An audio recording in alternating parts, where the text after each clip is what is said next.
اعوذ باللہ السمیع العلیم من الشیطان الرجیم بسم اللہ الرحمن الرحیم۔ بعد سے نکلی کوڈ آف کنڈکٹ جج صاحبان کے حوالے سے اسلامک پرسپیکٹو اور پاکستان کے لیگل اینڈ کانسٹیٹیوشنل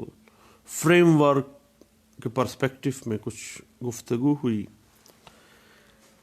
تو میں نے کہا کہ ایک اہم ایشو ہے اور اس پہ سب دوستوں کے ساتھ کچھ گپ شپ ہونی چاہیے۔ بنیادی طور پر پاکستان میں ایک جج جو ہے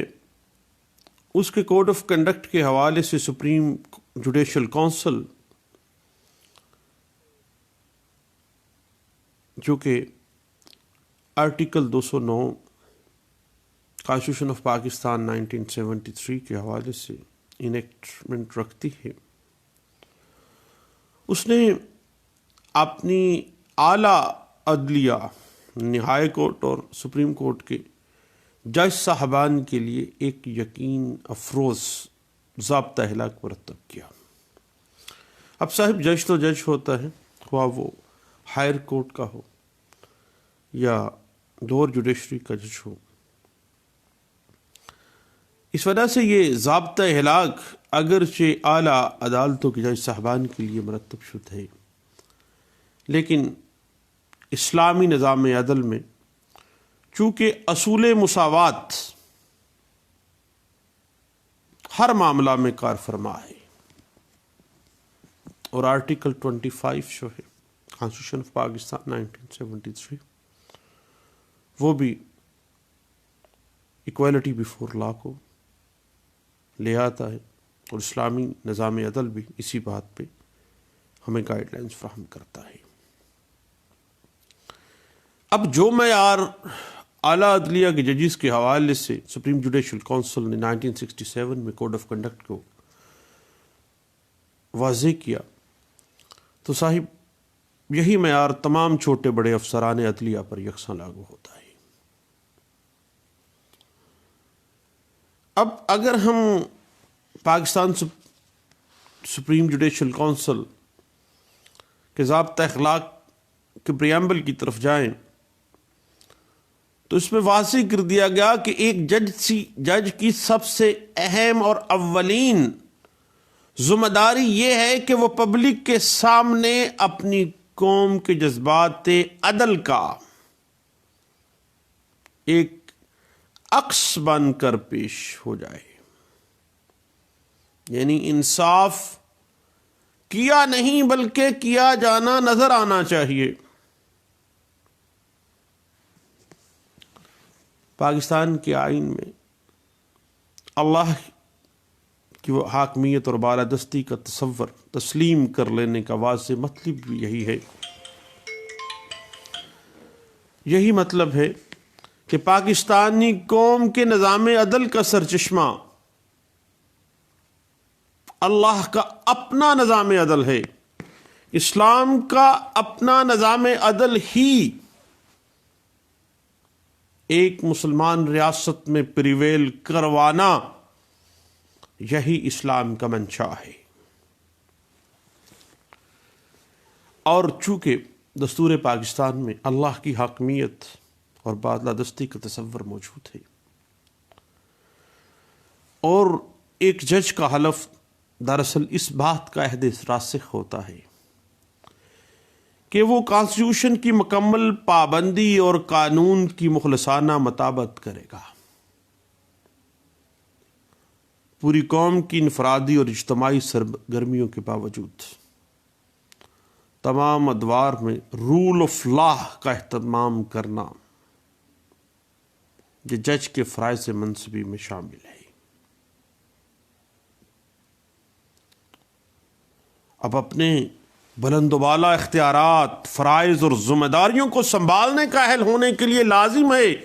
کہ ایک جج کے کریکٹر اور قابلیت کے اعلیٰ ترین اس میں جوہر موجود ہوں، کیونکہ ایک جج قانون اور آئین کا دفاع اور تحفظ کرنے کا مقدس فریضہ سر انجام دے رہا ہوتا ہے۔ اس بات کی اگر آپ مزید انٹرپریٹیشن دیکھنا چاہیں پاکستان اعلیٰ عدلیہ کے حوالے سے، تو P L D 2000 supreme court page 869، P L D 2008 supreme court page 178، P L D 2008 supreme court page 6 اور P L D 2008 supreme court page 615 اور P L D 2009 supreme court page 789 میں اس بات کو واضح کیا گیا تھا۔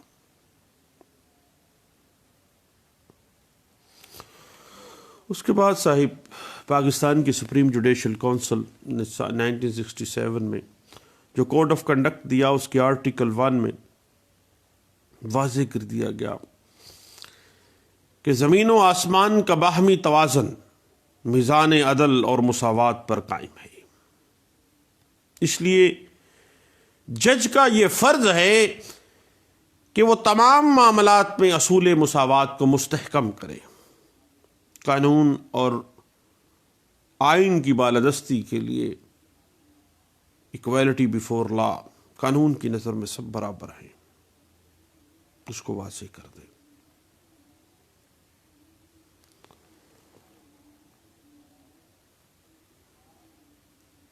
اس کے بعد article 2 supreme judicial council code of conduct 1967 میں واضح کر دیا گیا کہ بہترین جج وہ ہے جو خدا ترس ہو، پرہیزگار اور قانون پسند ہو، اور ہلاکی برائیوں سے پاک ہو۔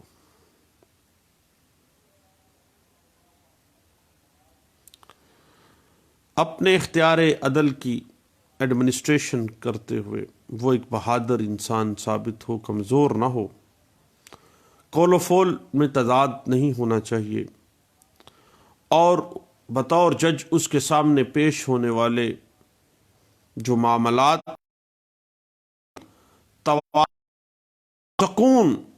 اور غیر جانبداری کے ساتھ صحیح فیصلہ کر سکے۔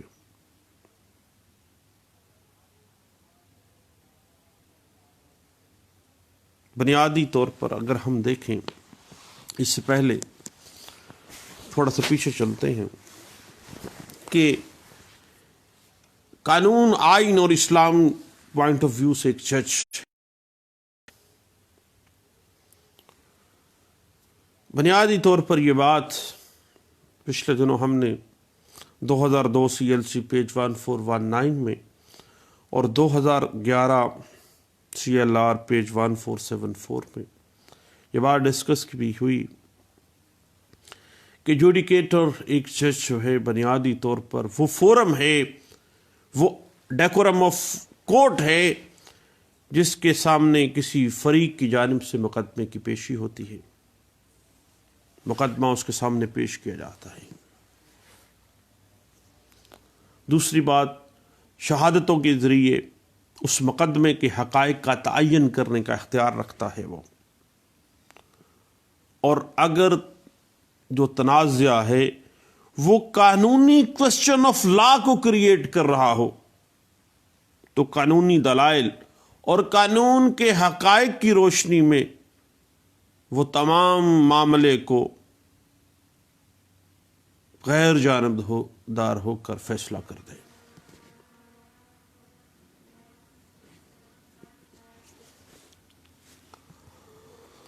اس کے بعد آرٹیکل 3 آ جاتا ہے جو واضح کر دیتا ہے کہ ایک جج اپنی نجی اور سرکاری زندگی میں اس کا طرز عمل ہر قسم کی نامناسبت سے پاک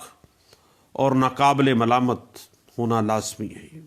اس کا کردار وائٹ ہونا چاہیے۔ پھر آرٹیکل 4 میں واضح کیا گیا کہ ایک جج کو بڑی سختی کے ساتھ کسی ایسے مقدمے کی سماعت سے پرہیز کرنا چاہیے جس میں اس کو کوئی کسی قسم کی اپنی یا اس کے کسی عزیز و اقارب میں کسی قسم کی کوئی دلچسپی ہو،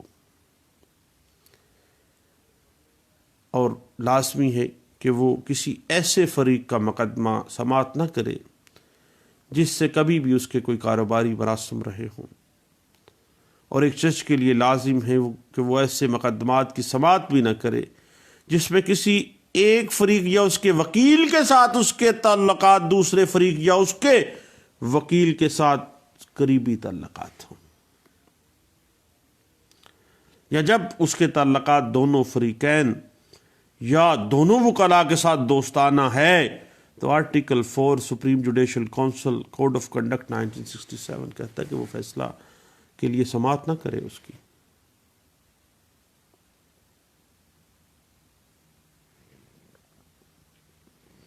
کیونکہ ایک جج کے لیے ضروری ہے صاحب کہ وہ نہ صرف عدل کرے بلکہ اس بات کا اہتمام بھی کرے کہ اس سے پتہ چل سکے کہ واقعی عدل کیا گیا ہے، انصاف کیا جانا نہیں، انصاف کیا جانا نظر بھی آنا چاہیے۔ کیونکہ ایک جج کے لیے لازمی ہے کہ وہ اپنی رائے اور اپنے عمل کو ڈائریکٹلی یا انڈائریکٹلی کسی ذاتی مفاد کے خیال سے متاثر نہ کرے۔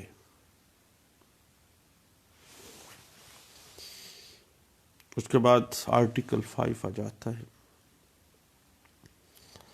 جو واضح کر دیتا ہے کہ ایک جج اپنی سرکاری پوزیشن کو کسی فوری یا آئندہ ناجائز مفاد اٹھانے کے لیے استعمال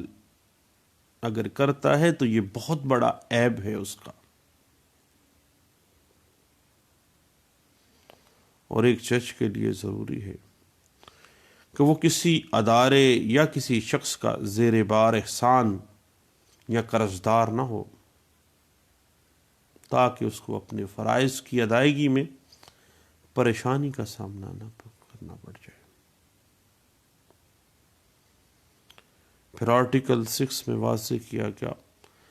کہ ایک جج کے لیے ایسے فرائض اور ذمہ داریوں سے کنارہ کش رہنا چاہیے جو کہ غیر عدالتی نوعیت کی ہیں۔ کبھی بھی کسی انتخابی عہدہ کے لیے امیدوار نہ بنے، خواہ یہ عہدہ کسی ادبی یا سماجی فورم کا ہی کیوں نہ ہو، کسی کلب کا ہی کیوں نہ میں امیدوار بننے کی وہ کوشش کر رہا ہو، تو یہ مس کنڈکٹ کے زمرے میں آئے گا اور supreme judicial council 1967 code of conduct کی صریحاً خلاف ورزی ہے۔ اس کے بعد آرٹیکل 7 میں واضح کیا گیا تھا کہ ایک جج گفٹس صرف اور صرف اپنے قریبی رشتہ داروں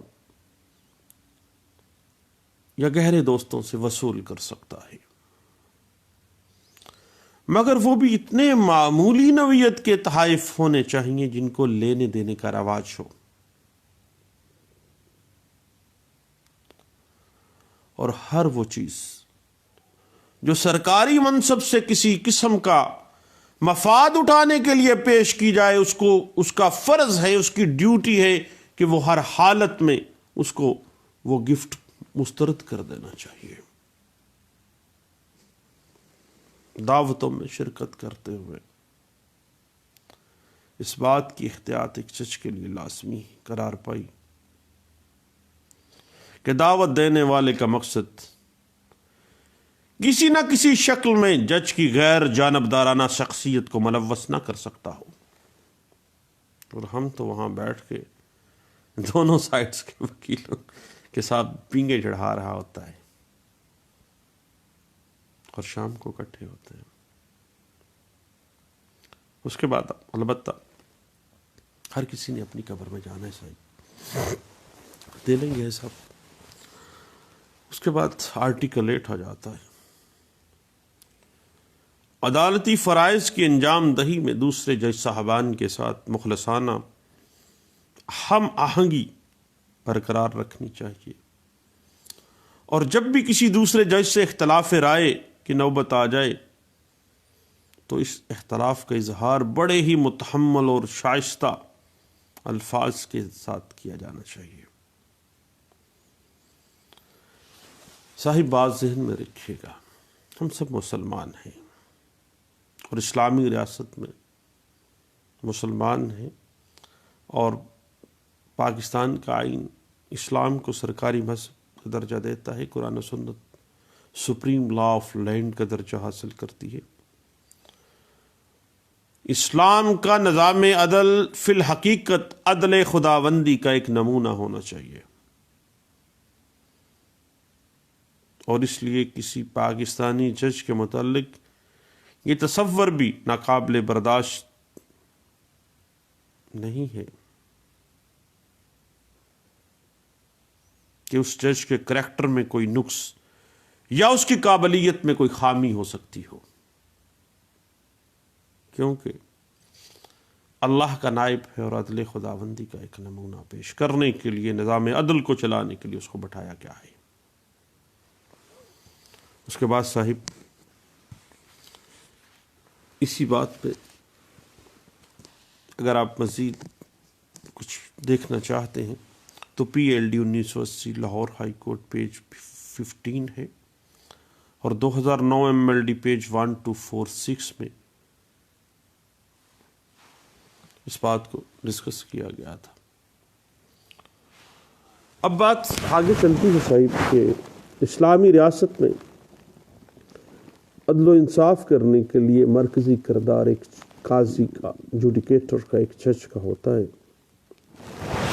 اور قاضی ایک اسلامی عدالت کا سربراہ ہونے کی حیثیت سے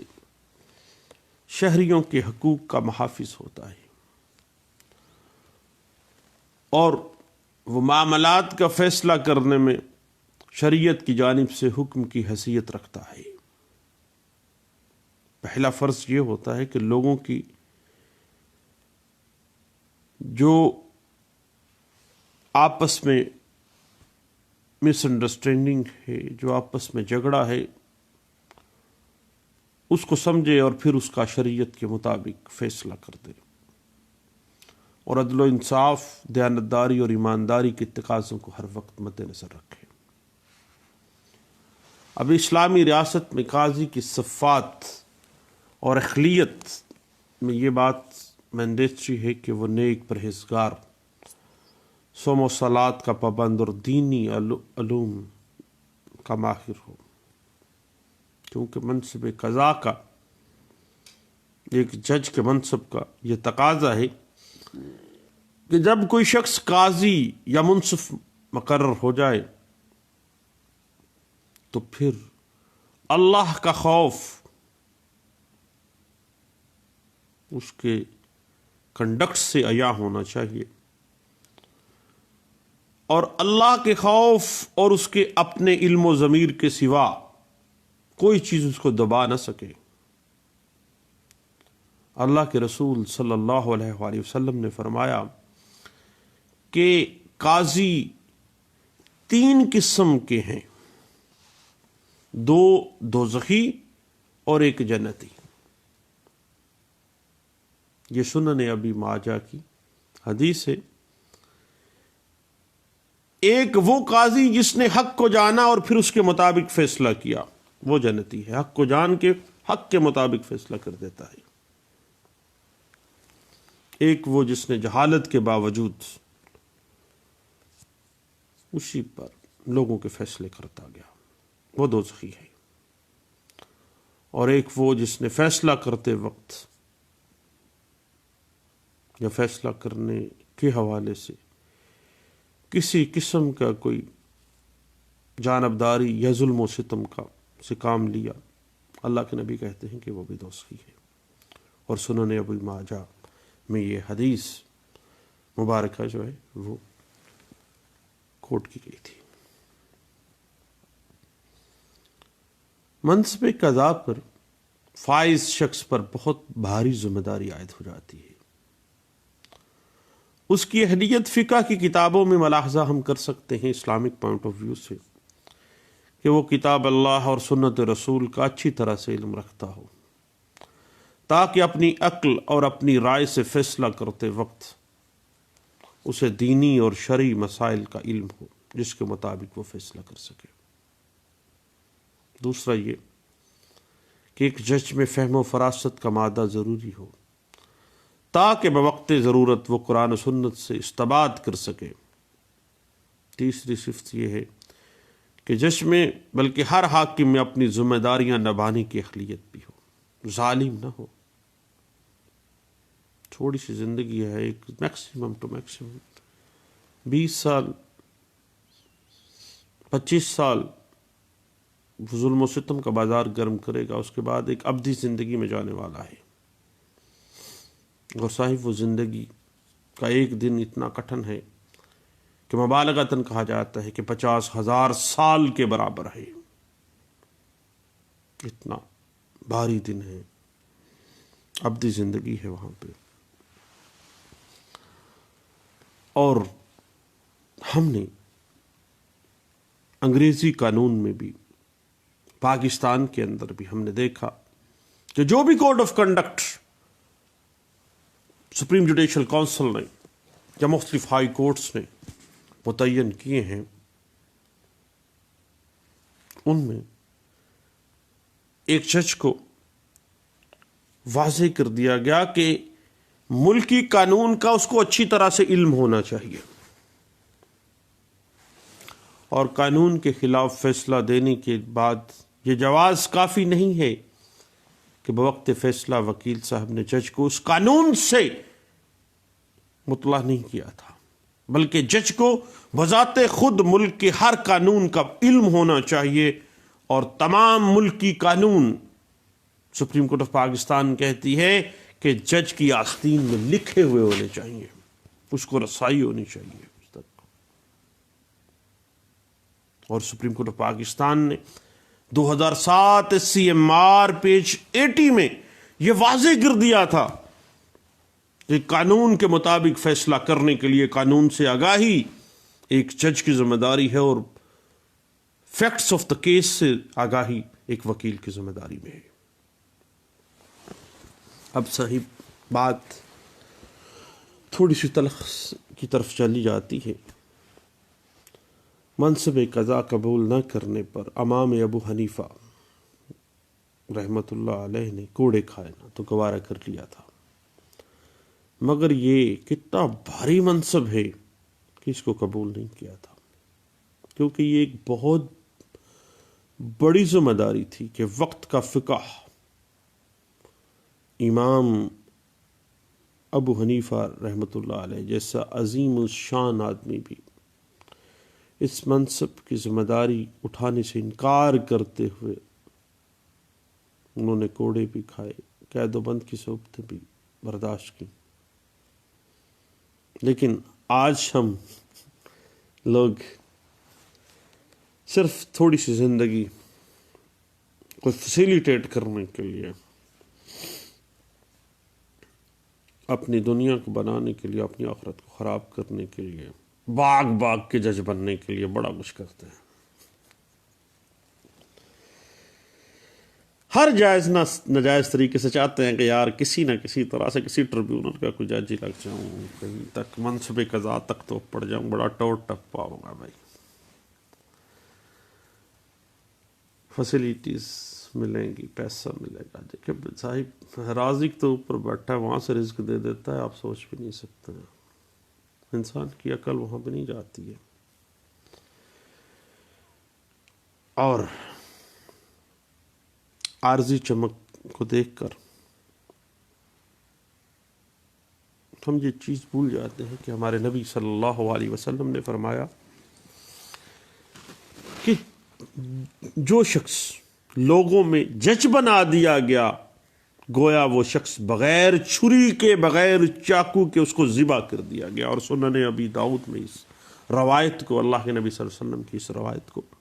بیان کیا گیا تھا.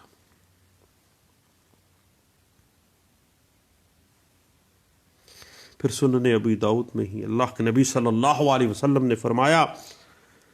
کہ جو شخص قاضی بننا چاہتا ہے اس کو قاضی بنا دیا جائے، اور پھر اس کا ظلم اس کے انصاف پر غالب آ جائے تو صاحب اللہ کے نبی صلی اللہ علیہ وسلم نے فرمایا کہ وہ جہنمی ہے. اور سنن ابو داؤد میں اس حدیث مبارکہ کو روایت کیا گیا تھا. پھر ایک اور حدیث بھی ذہن میں آتی ہے کہ اللہ کے نبی صلی اللہ علیہ وسلم نے فرمایا کہ جو شخص منصب قضا کی خواہش کرے گا، جج بننا چاہے گا اور اس مقصد کے لیے لوگوں سے مدد چاہے گا، تو وہ اس کے حوالے کر دیا جائے گا، یعنی اللہ اس کی مدد نہیں کرے گا، اور جو شخص اس کے لیے نہ درخواست کرے گا اور نہ ہی لوگوں سے سفارش کرائے تو اللہ اس شخص کے اوپر ایک فرشتہ مقرر کر دے گا جو اس شخص کے معاملات کو درست کر دے گا، کیونکہ وہ جج بننے کی خواہش تو نہیں رکھتا تھا، لیکن اس کو اپنے منہ سے اس نے کسی کو نہ کہا، نہ اس نے کوئی خواہش ظاہر کی، لیکن بامر مجبوری اس نے قبول تو کر لیا۔ اب جب اس کے سامنے منصب قضا آیا، اپنی لائف کا بڑھگھٹن فیصلہ اس نے اللہ کی رضا کے لیے اگر ایکسیپٹ کر لیا تو اللہ اس کے معاملات کو درست کر دے گا۔ اور لیکن اللہ کے نبی صلی اللہ علیہ وسلم نے ایک وعید فرمائی کہ ہم اس شخص کو قطعی صورت جج مقرر نہیں کر سکے، نہ کریں گے جو منصب قضا کی خواہش رکھے گا۔ اس بات کو سنن ابی داؤد میں روایت کیا گیا تھا، کیونکہ اللہ کے نبی صلی اللہ علیہ وسلم کا اصول یہ تھا کہ اگر کوئی شخص کسی عہدے کے لیے اپنے آپ کو پیش کرتا تھا تو اللہ کے نبی اس عہدے کے لیے اس شخص کو مقرر نہیں کیا کرتے تھے، صرف اس شخص کو مقرر کرتے تھے جن کو خوف خدا ہوتا تھا اور آخرت میں مواخذے پر، اکاؤنٹیبلٹی پر یقین رکھتے تھے، اور جانتے ہیں وہ لوگ کہ اللہ کے حضور کھڑے ہو کر جواب دینا ہے۔ اب جو شخص یہ چیز سوچے گا کہ کچھ عرصے کے بعد ایک بہانہ ہی بنے گا، چلے جائیں گے ہم لوگ، اور ایک نارمل انسان میکسیمم ٹو میکسیمم 20,000 دن تک نارمل فل بلوم زندگی بسر کر سکتا ہے، اس کے بعد تو پھر آہستہ آہستہ ہڈیاں اور گوشت اپنا ساتھ چھوڑنا شروع ہو جاتا ہے۔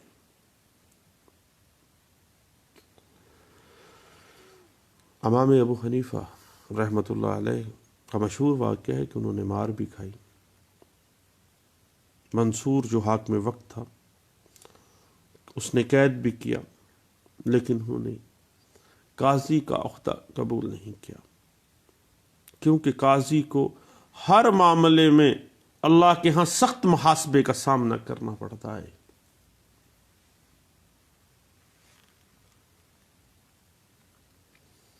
اگر ہم سورۃ المائدہ آیت نمبر 42 میں دیکھیں تو اللہ واضح کر دیتے ہیں کہ اگر فیصلہ کرنا چاہو تو انصاف کا فیصلہ کرنا، کیونکہ اللہ انصاف کرنے والوں کو دوست رکھتا ہے۔ اس کے بعد سورۃ المائدہ کی آیت نمبر 44 میں اللہ فرماتے ہیں کہ اور جس نے اس کے مطابق فیصلہ نہ کیا جو اللہ نے اتارا ہے تو ایسے لوگ ہی کافر ہیں۔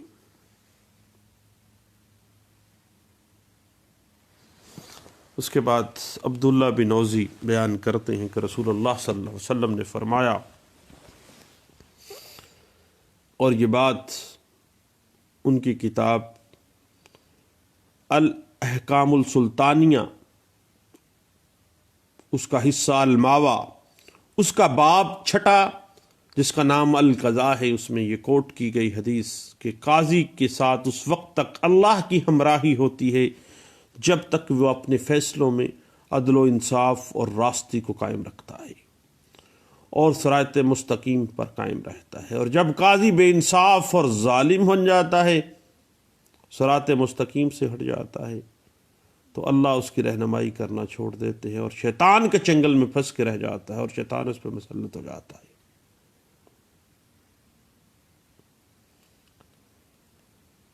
پھر عبداللہ بن اوزی اپنی کتاب الحکام السلطانیہ کے والیوم الماوا 6 باب القضاء میں ہی ایک حدیث حضرت ابو ہریرہ کے حوالے سے روایت کرتے ہیں کہ حضرت ابو ہریرہ رضی اللہ عنہ نے بیان کیا کہ اللہ کے نبی صلی اللہ علیہ وسلم نے فرمایا، جو کوئی منصب قضا حاصل کرنے کی کوشش کرتا ہے اور اسے حاصل کر لیتا ہے،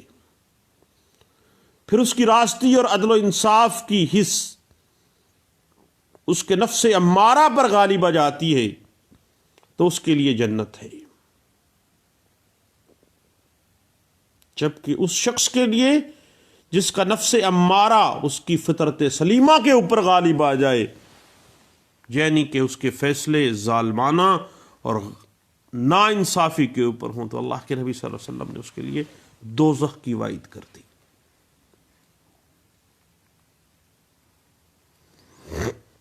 اس کے بعد سنن ابن ماجہ میں اللہ کے نبی صلی اللہ علیہ وسلم کا فرمان عالی شان ہے کہ جب حاکم فیصلہ کرتے وقت خوب اجتہاد کرے، حق سمجھ لے، تو اس کو 2 اجر ملیں گے، ایک فیصلہ کرتے وقت اجتہاد کرنے کا، اور اگر اس سے غلطی ہو جائے تو اس کو ایک نیکی بھی ملے گی، اس نے پوری کوشش کی۔ قاضی کے لیے لازمی ہے کہ وہ اجتہاد کی قابلیت، صلاحیت رکھتا ہو۔ اسی لیے اللہ کے نبی صلی اللہ علیہ وسلم نے اجتہاد کو فضیلت دی۔ اب اجتہاد کے حوالے سے جب میں ایک طالب علم کے طور پہ پڑھنا چاہتا ہوں تو reconstruction of religious thought in Islam Allama Iqbal کا ایک کمال تھیسس ہے، جس میں انہوں نے واضح کیا کہ حامل اوصاف آدمی کے لیے اپنی طاقت اور کوشش کو احکام شریعہ کے انضباط کرنے میں صرف کر دینے کو اجتہاد کہتے ہیں، لیکن ہر شخص کو اجتہاد کی اجازت نہیں ہے۔ اجتہاد صرف صاحب علم اور صاحب فقہ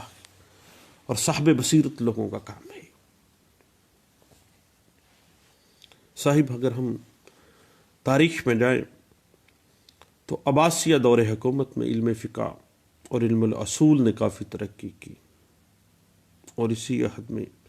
چاروں سنی سکولز آف تھاٹ، حنفی، شافعی، مالکی اور حنبلی وجود میں آئے ہیں، آپ جانتے ہیں،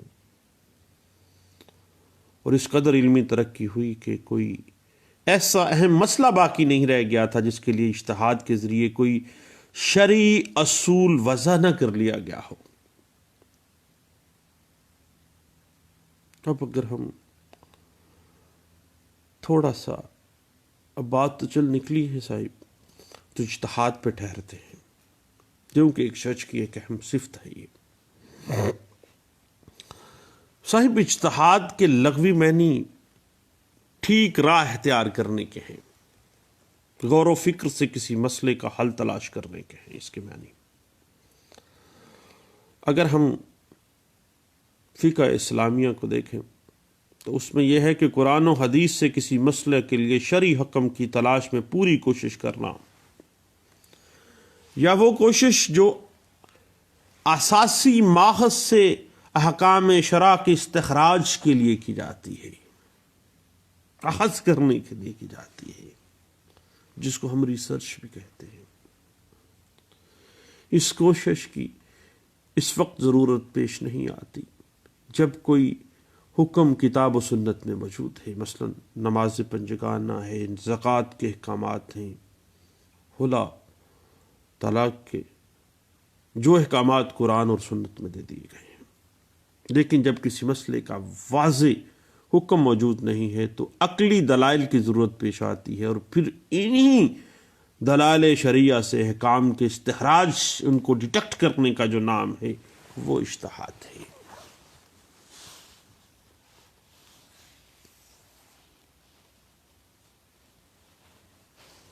اور پچھلے دنوں اسلامک یونیورسٹی اسلام آباد میں چلا گیا اپنے کسی کام کے سلسلے میں، تو باہر ایک ہٹ پہ چائے پینے کے لیے بیٹھا، تو علم کا شہر ہے وہ، اور اسلامی فقہ، اسلامک لاء کے حوالے سے بہت کمال باتیں سننے میں ملتی ہیں۔ وہاں پہ ایک صاحب یہ واضح کر رہے تھے، دو دوست آپس میں باتیں کرتے ہوئے، یعنی کیا عجیب ماحول ہوتا ہے کہ لوگ چائے پیتے ہوئے بھی علم کی باتیں شیئر کرتے ہیں۔ تو بات یہ تھی کہ جس شخص کو قدرت اجتہاد حاصل نہ ہو اس کو اجتہاد کرنے کی اجازت قانون میں، شریعت یا اسلام میں نہیں ہے۔ مثلا اگر ایک شخص کو علوم شرعی پر دسترت حاصل نہیں یا اس کا علم نہیں رکھتا اور اس کو قاضی بنا دیا گیا ہے تو اسے اجتہاد کرنے کی ہرگز اجازت نہیں ہے، کیونکہ علوم شرعیہ سے ناواقفیت کی بنا پر غلط اور شریعت کے خلاف بھی وہ فیصلہ کر سکتا ہے۔ دوسری طرف یہ خوشخبری بھی ہے کہ اگر اہل علم قاضی اجتہاد کرے اور کوئی غلط فیصلہ بھی کر بیٹھے گا تو اسے ایک نیکی یعنی اس کا اجر بھی ملے گا، اس نے کوشش تو کی ہے۔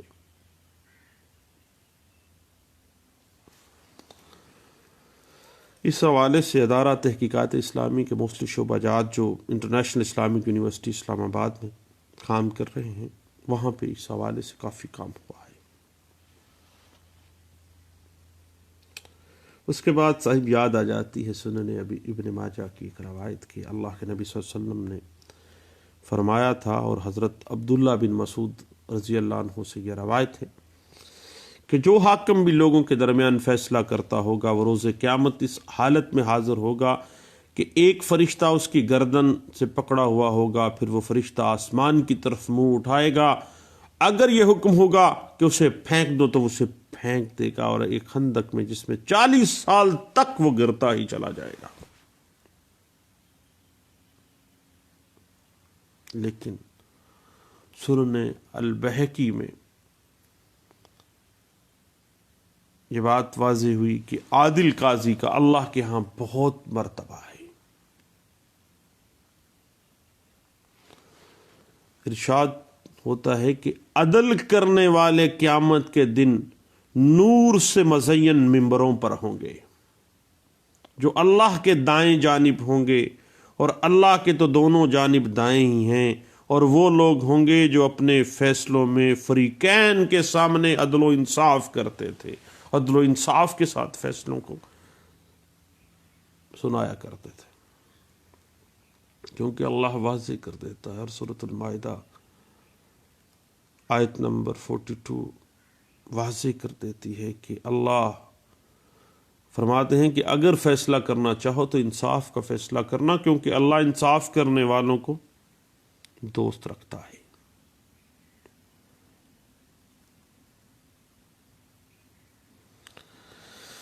اس کے بعد اللہ کے نبی صلی اللہ علیہ وسلم کی احادیث مبارکہ میں ایک عادل جج کے لیے انعام و اکرام جو جنت میں اللہ اس کو عطا کریں گے وہ ذکر آ جاتا ہے۔ حدیث میں ہے کہ اللہ کے نبی صلی اللہ علیہ وسلم فرماتے ہیں کہ قیامت کا دن ہولناکیوں کا دن ہوگا، اس دن 7 آدمیوں کو اللہ کے عرش کے سایہ تلے پناہ ملے گی، اور ان 7 آدمیوں میں ایک عادل امام بھی ہوگا، عدل و انصاف کرنے والا جج بھی ہوگا۔ اس کے بعد اللہ کے نبی صلی اللہ علیہ وسلم فرماتے ہیں کہ 3 آدمیوں کی دعا اللہ رد نہیں کرتے ہیں، ایک عادل حکمران کی، ایسے قاضی کی جس کو منصب قضا دیا گیا اور وہ عدل کرتا ہو، ایک روزہ دار جب افطاری کے وقت دعا کرتا ہے، اور ایک بات جو اللہ کے نبی صلی اللہ علیہ وسلم نے فرمائی کہ مظلوم کی جو دعا ہے وہ اللہ رد نہیں کرتے ہیں، اگر ظلم کر بیٹھے تو یاد رکھنا ہے۔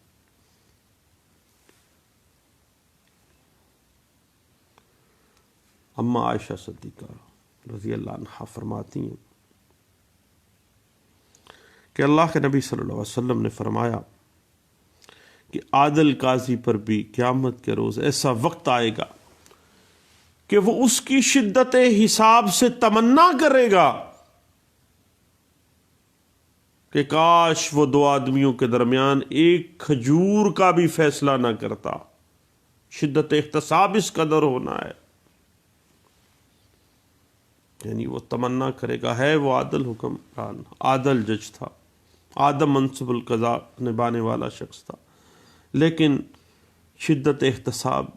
اس پیک پہ چلا جائے گا قیامت کے روز کہ وہ تمنا کرے گا کاش اس نے دو آدمیوں کے درمیان ایک کھجور کا فیصلہ بھی نہ کیا ہوتا۔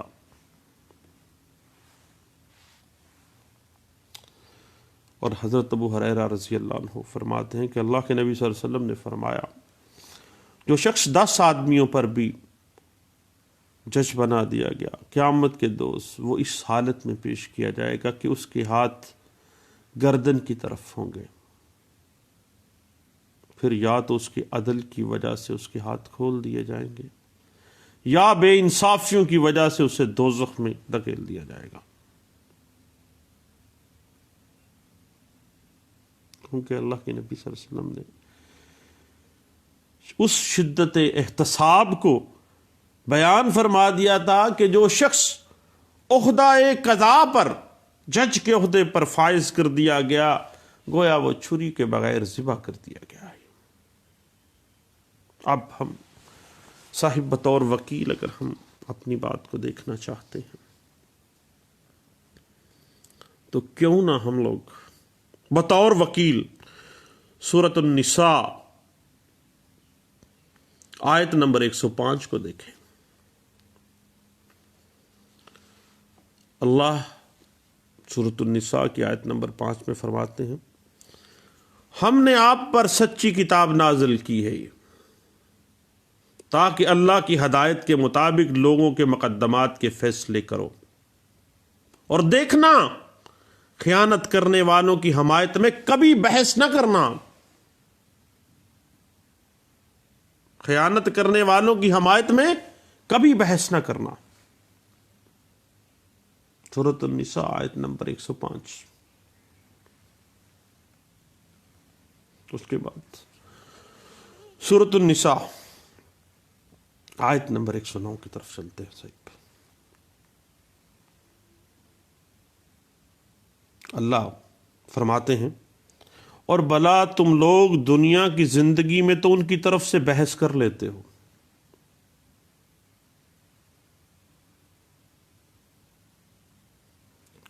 قیامت کو ان کی طرف سے اللہ کے ساتھ کون جھگڑے گا اور کون ان کا وکیل بن کے آئے گا؟